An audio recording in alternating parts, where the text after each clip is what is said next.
დავბრუნდით პირდაპირ ეთერში, ბოლო პერიოდის ამბებმა განსაკუთრებით დაგვარწმუნა იმაში, რამდენად მნიშვნელოვანი, საინტერესო და პატივსაცემია მაშველის პროფესია. აქ წარმოდგენილი ახალგაზრდებით მაშველები არიან, სიამოვნებით წარმოგიდგენთ მათ.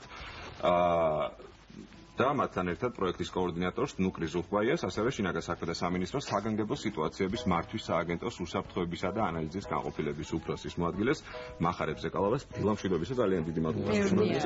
ნორჩ მაშველთა კლუბი, ასე ქვია კლუბ, სადაც სულ 14 ახალგაზრდაა გაწევრიანებული. ძალიან საინტერესოა იდეა, როგორ შეიქმნა, როდის შეიქმნა და რატო გადაწყვეტეთ და მე უკვე ბავშვებთან გვექნება კითხვა, რატო გადაწყვეტეთ. მოგესალმებით ყველას, დიდი მადლობა აქ მოწვევისთვის. 2014 წლის 21 ივნისს ბავშვთა და ახალგაზრდობის ეროვნულ ცენტრსა და შინაგან საქმეთა სამინისტროს სრაფი რეაგირების დეპარტამენტს შორის გაფორდა მემორანდუმი, ურთიერთთანამშრომლობის მემორანდუმი, რომ შეგვიქმნა ესეთი ნორჩ მაშველთა კლუბი. სხვათა შორის ჩვენი ცენტრი იყო ამ საკითხში ნოვატორი, იმიტომ რომ მსგავსი ხელშეკრულება და მემორანდუმი სხვაგან ჯერჯერობით არ არის ეგეთი პრეცედენტი. აზრი იყო, რომ აი როგორც თქვენ თქვით,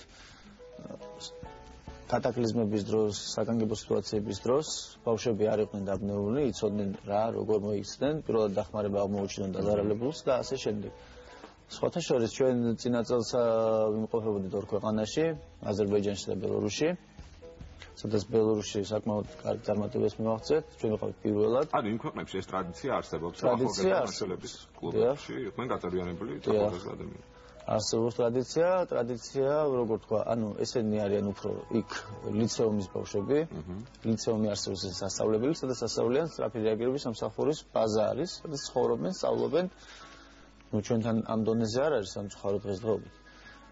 და მისდევენ ამ სპორტს, სახანძრო სამაშველო სპორტი.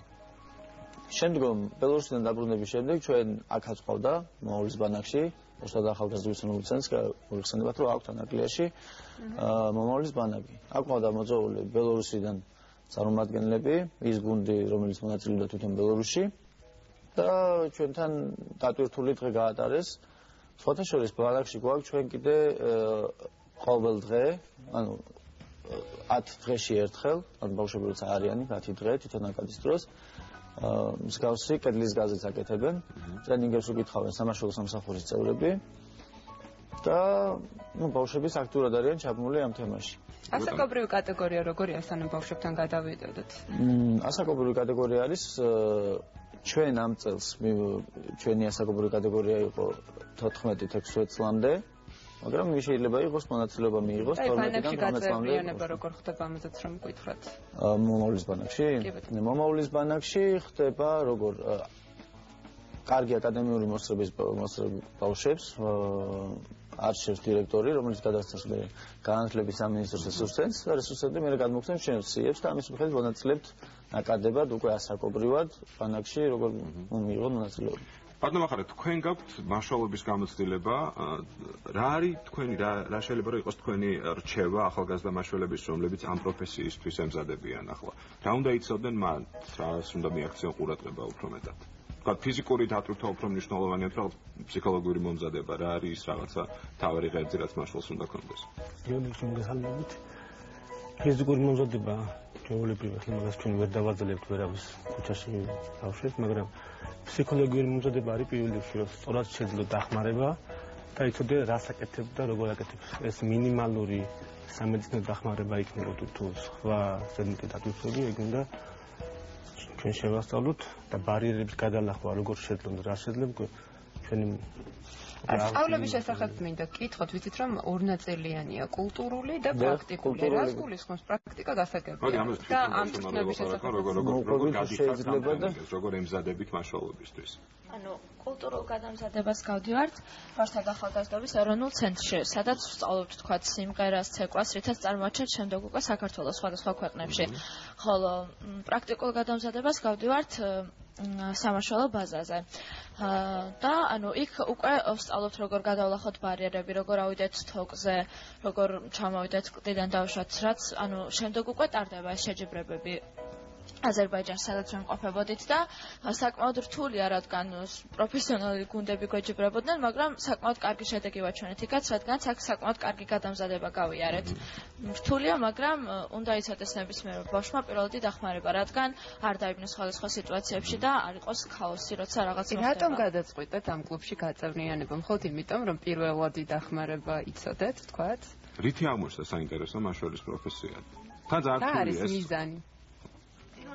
გადაწყვეტა რომ მოსულიყავი რომ იყო ეს სიახლე ჩემთვის ეს მეძებდა ახალ საშუალებას როდესაც გავსწრებოდი როგორ პირველად დახმარებას გამეოს სხვადასხვა ფიზიკური მომზადება გარდა ამისა რომ საშუალება რომ წასულიყავი შემდეგ უკვე უცხო ქვეყანაში და გავიცანი ამ ქვეყნის კულტურა გავიცანი ახალი ადამიანები და ეს ვიცი წარმოაჩენ ჩემი ქვეყნის სახელი ეს იყო ძალიან მნიშვნელოვანი თუმცა ყველაზე მნიშვნელოვანი მაინც იყო ის რომ ამ პროექტოვან მასალა პირველი დახმარება და ძალიან მნიშვნელოვანი რადგან არავინ არ იცის რა შეიძლება დაემართოს მომავალში და მე ასეთთვის მზად ვიქნები რომ დავეხმარო როგორც ჩემსაც ასევე ჩემს გარშემოყოფებსაც ძალიან კარგია ასეთი რომელიმე თქვენთაგანს გადაწყვეტილი გაქვთ რომ გახდეთ პროფესიონალი მაშველი უკვე მომავალში